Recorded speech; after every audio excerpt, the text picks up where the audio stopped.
ओम शांति। आज है 20 मई शिव बाबा की साकार मुरली। आज बाबा कहते हैं, मीठे बच्चे, यह ज्ञान बड़े मज़े का है। क्या कहा है बाबा ने? यह ज्ञान बड़े मज़े का है। तुम हर एक अपने लिए कमाई करते हो। तुम्हें और किसी का भी ख्याल नहीं करना है। क्या कहा है बाबा ने? तुम्हें किसी और का ख्याल नहीं करना है। अपनी इस देह को भी भूलकर कमाई में लग जाना है। प्रश्न है, अविनाशी कमाई करने की विधि क्या है? इस कमाई से वंचित कौन रह जाता है? उत्तर, यह अविनाशी कमाई करने के लिए रात को अमृत वेले जागकर बाप को याद करो, विचार सागर मंथन करो। क्या करने के लिए कहा है बाबा ने? क्या होमवर्क दिया है? रात को जागना है, अमृत वेले और विचार सागर मंथन करना है। बाबा कहते हैं, कमाई में कभी उबासी या नींद नहीं आती। तुम चलते फिरते भी बाप की याद में रहो तो हर सेकंड कमाई है। तुम्हें इंडिपेंडेंट अपने लिए कमाई करनी है। जो इस विनाशी कमाई के लोभ में ज़्यादा रहते हैं, जो उस धन की यानी विनाशी कमाई के लोभ में ज़्यादा जाते, वह इस कमाई से वंचित हो जाते हैं। गीत है, जाग सजनिया जाग। ओम शांति। बच्चों ने गीत सुना? बुद्धि में बैठा साजन कहो या बाप कहो, उनको पतियों का पति क्यों कहा जाता है? बाबा पूछ रहे हैं, उनको पतियों का पति क्यों कहा जाता है? अंग्रेजी में ब्राइड्स भी कहते हैं। साजन को ब्राइड ग्रूम कहते हैं। वह है निराकारी साजन। कैसा है? निराकारी साजन। यहाँ साकारी साजन की कोई बात नहीं। निराकारी साजन को भी सजनी जरूर चाहिए, नहीं तो निराकार साजन भी सजने बिगर रचना कैसे रचे? बाबा कहते हैं, बच्चे जानते हैं कि वह निराकार किस साजन द्वारा रचना रचते हैं। वह परम पिता परमात्मा इसमें प्रवेश कर सभी को जगा रहे हैं। ब्रह्मा में प्रवेश करके बरोबर नवयुग अर्थात सतयुग सचखंड में जाने के लिए हम यहाँ आए हैं। कहाँ जाने के लिए? सचखंड में जाने के लिए। पुराना युग कहा जाता है कलयुग को। तो तुम बच्चों को अनुभव हो रहा है, हम यहाँ आए हैं ज्ञान सागर के पास रिफ्रेश होने के लिए। बाबा कहते हैं, सम्मुख धारणा के लिए बच्चों को सम्मुख जितना मजा आता है उतना सेंटर्स पर नहीं। तुम बच्चे सम्मुख हो और सेंटर्स वाले दूर हैं। यह बच्चों को समझाया है कि हर एक आत्मा रथी है और परम पिता परमात्मा इस तन में रथी है। उनको कहा जाता है परम पिता परम आत्मा। तो आत्मा है ना, है तो आत्मा। वह सदैव परे ते परे रहने वाला है। भगवान को जब याद करते हैं तो नजर जरूर ऊपर ही जाएगी। ओ परम पिता परमात्मा रहम करो। सभी को पता है कि वह ऊपर रहने वाला है। बाप अपने मुकर्रर किए हुए रथ में आए हैं। कहते हैं, मैं कल्प कल्प इसमें रथी हूं, क्योंकि इस ब्रह्मा रथ द्वारा ब्राह्मण कुल स्थापन करता हूं। अगर श्री कृष्ण के तन में आए तो फिर देवी कुल हो जाए, सतयुग हो जाए। श्री कृष्ण का शरीर सतयुग में होता है। देखो, बहुत सारी आत्माएं क्वेश्चन करती है ना, तो बाबा कृष्ण जी के बारे में बता रहे हैं कि श्री कृष्ण का शरीर सतयुग में होता है। बच्चे समझते हैं हमको बेहद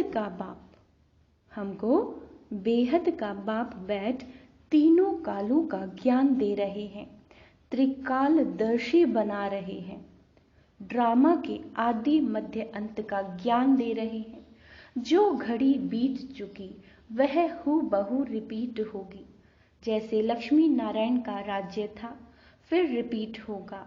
क्राइस्ट को भी अपना पार्ट रिपीट करना है, फिर उस ही नाम रूप देश काल में जाने वाले हैं।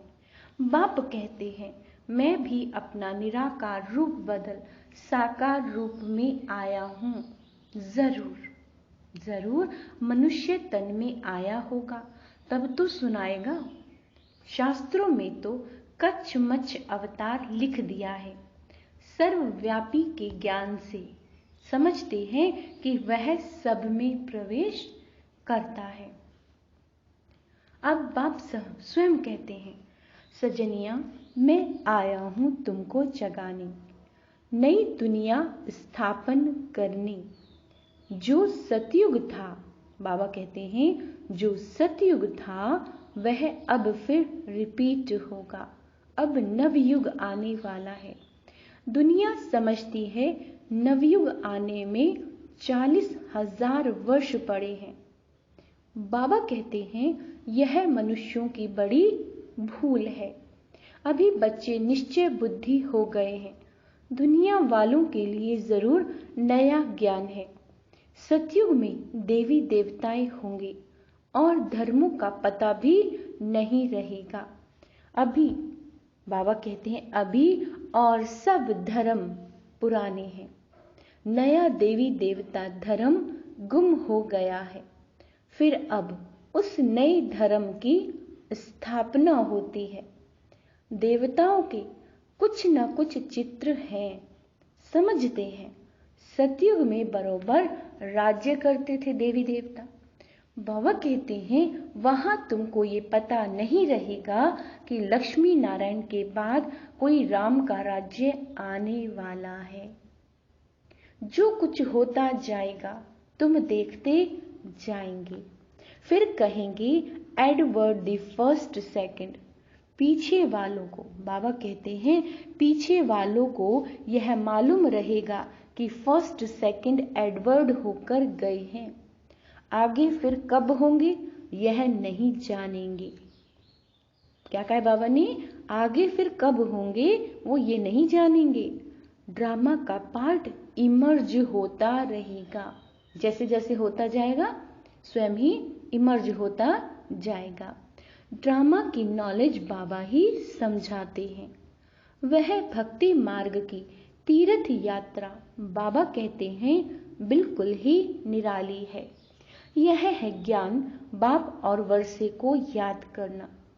अभी तुम जानते हो सतयुग में इतना समय राज्य होगा, फिर सत्रेता में राम सीता राज्य करेंगे।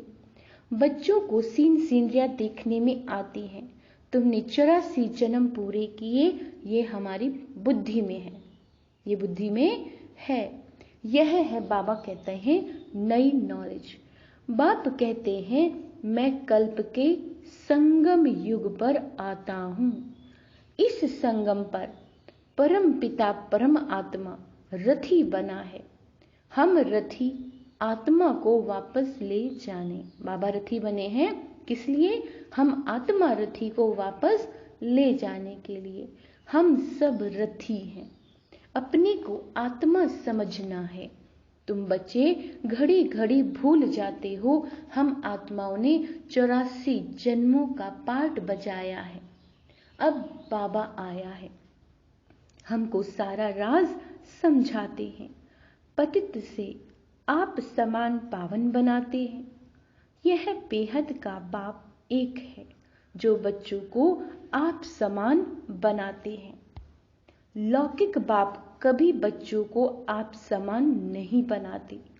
एक ही बाप के बच्चे कोई कारपेंटर होंगे तो कोई सर्जन होगा, कोई इंजीनियर होंगे। बाबा कहते हैं ऐसा यहाँ नहीं है। यहाँ तुम सभी मनुष्य से देवता बनते हो। तुम बैरिस्टर, सर्जन आदि नहीं बनते हो। तुम जानते हो परम पिता परमात्मा हमको पढ़ाते हैं, जिससे हम पढ़कर सो देवता बनते हैं। ऐसा स्कूल कहीं भी नहीं देखा होगा जो सब कहे हम सो देवता पद पाने के लिए पढ़ रहे हैं। दिन प्रतिदिन वृद्धि होती रहती है, फिर मकान भी वृद्धि को पाते जाएंगे। बच्चों का प्रभाव निकलेगा तो बहुत बुलाएंगे, यहाँ आकर हमको मनुष्य से देवता बनाने का राजयोग सिखाओ। बाबा कहते हैं बहुत वृद्धि होती जाएगी। बाप फिर भी बच्चों को कहते हैं रात को अथवा अमृत वेले जागो, इसमें बहुत कमाई है। इसमें क्या है? बहुत कमाई है। मनुष्य जो बहुत कमाई करने के शौकीन होते हैं उनको रात को भी ग्राहक मिल जाते हैं तो जागते रहते हैं। बाबा कहते हैं मनुष्य को संपत्ति 24 घंटे मिल जाए तो अपनी नींद भी फिटा देते हैं। कमाई में फिर नींद नहीं आती, कमाई नहीं होती तो फिर उबासी और नींद आती है। कमाई में बहुत खुशी होती है। पैसे बढ़ाने का भी मनुष्य प्रयत्न करते हैं कि हम सुखी रहें, बाकी पेट तो एक पाव रोटी ही मांगता है। देखो कितनी बड़ी बात बाबा ने बताई है कि कमाई में बहुत खुशी होती है, पैसे बढ़ाने का ही मनुष्य प्रयत्न करते हैं कि हम सुखी रहें, बाकी पेट तो एक पाव रोटी ही मांगता है। अब क्या कहते हैं आगे बाबा, सुनो। तुम बच्चों को इस दुनिया में ममत्व नहीं रखना है, ज्यादा लोभ में नहीं जाना है, उसमें भी बुद्धि योग भागता है, फिर अविनाशी कमाई से वंचित हो जाते हैं। नहीं तो इस कमाई का बहुत ख्याल रखना है। तुम्हारी कमाई सेकंड बाय सेकंड है। फिर अगर चलते फिरते बाप को याद करो तो बहुत कमाई है। और कमाइयां ऐसे चलते फिरते होती हैं क्या?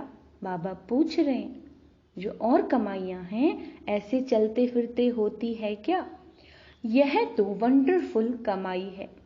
इंडिपेंडेंट अपने लिए कमाई करते हो, इंडिपेंडेंट।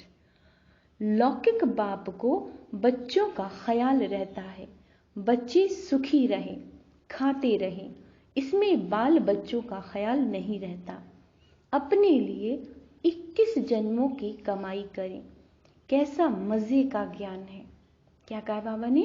कैसा मजे का ज्ञान है। हर एक बच्चे को अपने लिए कमाई करनी है। बाल बच्चे मित्र संबंधियों को भी याद नहीं करना, अपनी देह को भी याद नहीं करना। बाबा को भले इस देह में आना पड़ता है, परंतु है तो देही अभिमानी। क्या कहा बाबा ने? कि बाबा को भले इस देह में आना पड़ता है, परंतु है तो देही अभिमानी। इस समय देह में आते हैं, आकर तुम आत्माओं को नॉलेज देते हैं अथवा सहज कमाई का रास्ता बताते हैं। अगर तुम प्रैक्टिस करते रहो, क्या होमवर्क दिया बाबा ने? बता रहे हैं कि अगर तुम प्रैक्टिस करते रहो तो बहुत कमाई कर सकते हो। बाबा भी प्रैक्टिस करते हैं, बाप को याद करें तो आदत पड़ जाती है।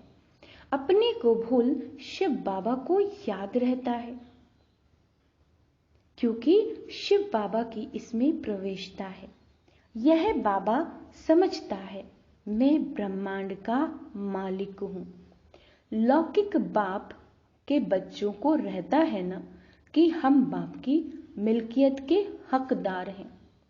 क्या रहता है लौकिक बच्चे को? कि हम बाप की मिल्कियत के हकदार हैं। तो इस ब्रह्मा बाबा को भी रहता है कि हम ब्रह्मांड के मालिक हैं। बाबा की प्रवेशता है ना, तो वह नशा रहता है हम ब्रह्मांड के मालिक हैं, प्रॉपर्टी का भी मालिक हूं। शिव बाबा खुद तो विश्व का मालिक नहीं बनते, मैं ब्रह्मांड का मालिक तो विश्व का भी मालिक बनता हूँ। बाबा सिर्फ ब्रह्मांड का मालिक है, तुम भी विश्व के मालिक बनते हो ना। राजा चाहे प्रजा, क्या कहा बाबा ने? राजा चाहे प्रजा, समझते हैं हम विश्व के मालिक हैं, जान गए हैं हम विश्व के मालिक हैं। ये समझने से भी बाबा कहते हैं खुशी का पारा चढ़ा रहेगा। गाया भी हुआ है, क्या गाया हुआ है कि अति इंद्रिय सुख पूछना हो तो गोपी वल्लभ के गोप गोपियों से पूछो। ऐसे नहीं कि गोपी वल्लभ से पूछो। वल्लभ बाप को कहा जाता है, वल्लभ यानी बाप को विश्व के मालिक पने का सुख पाना नहीं है। बाप कितना ऊंचा उठाते हैं। यह ब्रह्मा कहते हैं, क्या कहते हैं? मैं भी अपने को ब्रह्मांड का मालिक समझता हूं। सारी दुनिया में, बाबा कहते हैं सारी दुनिया में यह कोई भी समझ नहीं सकते कि मैं ब्रह्मांड का मालिक हूं। ऐसे नहीं कि ब्रह्मा में लीन हो जाएंगे। कहां ब्रह्मा में लीन होना, कहां ब्रह्मांड का मालिक बनना। बाबा कहते बहुत फर्क है। तुम जानते हो बाबा हमको विश्व का मालिक बनाते हैं। खुद बाप कहते हैं जागो सजनिया, जागो सजनिया, मैं हर एक बात तुमको समझाता हूं। क्या तुम ब्रह्मांड के मालिक नहीं बने थे? बाबा पूछ रहे हैं, बाबा पूछ रहे हैं क्या तुम ब्रह्मांड के मालिक नहीं बने थे? फिर पाठ बजाया, अब फिर तुम ब्रह्मांड के मालिक बनते हो, फिर तुम विश्व के मालिक बनने वाले हो। याद रहे ये बात। क्या कहा बाबा ने कि तुम विश्व के मालिक बनने वाले हो। यह याद स्थायी रहनी है। इसको कहा जाता है विचार सागर मंथन। इससे तुमको खुशी का पारा बहुत चढ़ेगा। यह तो निश्चय करना चाहिए कि यह हमारा बाप है। बाप के सिवाय ऐसी बातें कोई समझा ना सके। दिल में नोट करना चाहिए। यहाँ नोट्स लेते हैं स्मृति में रखने के लिए, फिर ये काम नहीं आएंगे। बाबा ने कहा यहाँ जो नोट्स लिखते हैं बच्चे कॉपियों में, वो किस लिए लिखते हैं? स्मृति में रखने के लिए। बाबा कहते हैं फिर ये काम नहीं आएंगे। बैरिस्टर के पास बहुत किताब रखते हैं, शरीर छूटा खल्लास। क्या कहा बाबा ने? शरीर छूटा खल्लास, पता नहीं दूसरे जन्म में क्या बनेंगे। तुम बच्चों की तो एक ही पढ़ाई है। तुम जानते हो स्वयं ब्रह्मांड का मालिक बाप तुमको ब्रह्मांड और विश्व का मालिक बनाते हैं, फिर भी खुशी का पारा क्यों नहीं चढ़ता? बाबा पूछ रहे हैं, क्या पूछ रहे हैं कि शिव बाबा तुम्हें ब्रह्मांड और विश्व का मालिक बनाते हैं, फिर भी खुशी का पारा क्यों नहीं चढ़ता? बाबा ने समझाया है। यह गीत घर में अपने को रिफ्रेश करने के लिए रखने चाहिए। जो गीत हैं अपने को रिफ्रेश करने के लिए रखने चाहिए।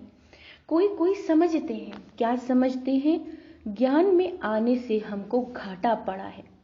घाटा फायदा तो पुरानी दुनिया में है ही, घाटा और फायदा। आज कोई वजीर है, किसी ने, बाबा ने कहा किसी घाटा, आज कोई वजीर है, किसी ने शूट किया तो खल्लास, किसी ने शूट किया तो खल्लास, सबको घाटा पड़ता रहता है। बाबा कहते हैं किन की दबी रही धूल में, ऐसे बाबा कहते हैं ना, किसी की दबी रही धूल में किसकी राजा खाए। काम धन उसी का सफल होगा जो धन धनी के लगाए, यानी शिव बाबा के यज्ञ में जो धन लगाएगा उसी का ही तो धन सफल होगा। इसी के लिए बाबा कहते हैं किनकी दबी रही धूल में।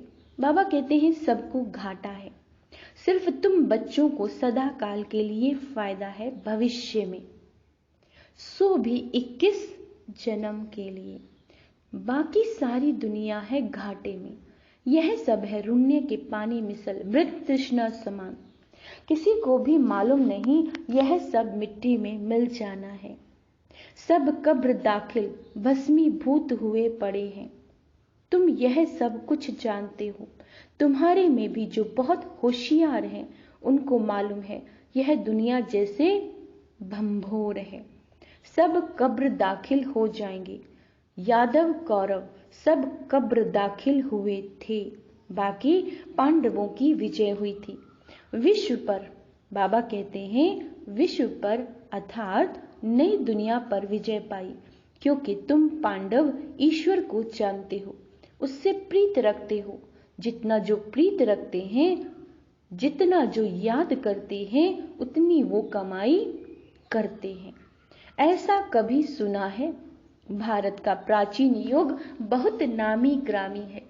यह बाबा भी नहीं जानते थे, ब्रह्मा बाबा। अब सब बातें बुद्धि में आ गई हैं।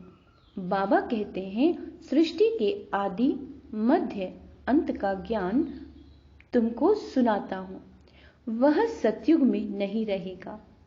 वहां तो तुम्हारी प्रारब्ध के सुख का पाठ है। जो कल्प पहले चला था वही चलेगा।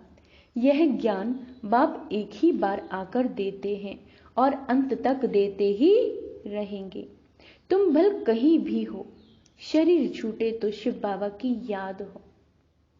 देखो कितनी बड़ी बात बाबा ने कही है। ध्यान से सुनेंगे कि शरीर छूटे लेकिन उस समय क्या हो? शिव बाबा की याद हो, त्रिकालदर्शी पने का ज्ञान हो, ज्ञान अमृत मुख में हो, स्वदर्शन चक्र याद हो, तब प्राण तन से निकले। कहाँ वह भक्ति मार्ग की कहावत, कहाँ ये ज्ञान की बातें। मनुष्य जब मरने पर होते हैं तो हाथ में माला देते हैं। क्या कहते हैं? राम राम कहो। क्या कहते हैं? राम राम कहो तो सदगति हो जाएगी। परंतु राम कौन है, कहाँ है, कोई जानते नहीं है।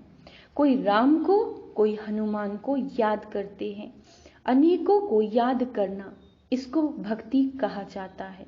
अब तुम एक को ही याद करते हो तो बाबा कहते हैं जो तुमको ज्ञान दे तुम्हारी सदगति करते हैं। अच्छा, मीठे मीठे सिके लदे बच्चों प्रति माता पिता बाप दादा का याद प्यार और गुड मॉर्निंग। रूहानी बाप की रूहानी बच्चों को नमस्ते। हम रूहानी बच्चों की रूहानी बाप दादा को याद प्यार, गुड मॉर्निंग, नमस्ते मीठे बाबा, शुक्रिया बाबा, शुक्रिया। धारणा के लिए मुख्य सार। स्थायी खुशी में रहने के लिए, स्थायी खुशी में रहने के लिए विचार सागर मंथन करना है। नशे में रहना है कि हम ब्रह्मांड और विश्व के मालिक बनने वाले हैं। दूसरा, एक बाप से सच्ची प्रीत रख कमाई करनी है। हम आत्मा इस देह में रथी है। रथी समझ देही अभिमानी बनने का अभ्यास करना है। क्या कहा बाबा ने? खुद को आत्मा समझ के, है ना। वरदान है नए नए ते नए, ऊंचे ते ऊंचे संकल्प द्वारा। आज बाबा ने क्या कहा है? नए ते नए, ऊंचे ते ऊंचे संकल्प द्वारा नई दुनिया की झलक दिखाने वाले श्रेष्ठ आत्मा भव। नया दिन, नई रात तो सब कहते हैं, लेकिन आप श्रेष्ठ आत्माओं का हर सेकंड, हर संकल्प नए ते नया और ऊंचे ते ऊंचा है, अच्छे ते अच्छा रहे। तो बाबा कहते हैं चारों ओर से नई दुनिया की झलक देखने का आवाज फैलेगा और नई दुनिया में आने की तैयारी में जुट जाएंगे। जैसे स्थापना के आदि में यानी स्टार्टिंग में स्वप्न और साक्षात्कार की लीला विशेष रही, ऐसे अंत में भी यही लीला साक्षात करने के निमित्त।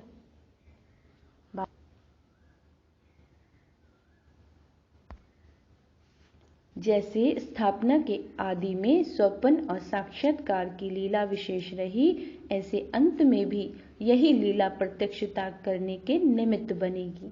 स्लोगन है, माया जीत बनना है तो एक बाप को अपना कंपेनियन बनाओ और उसी की कंपनी में रहो। अच्छा, ओम शांति।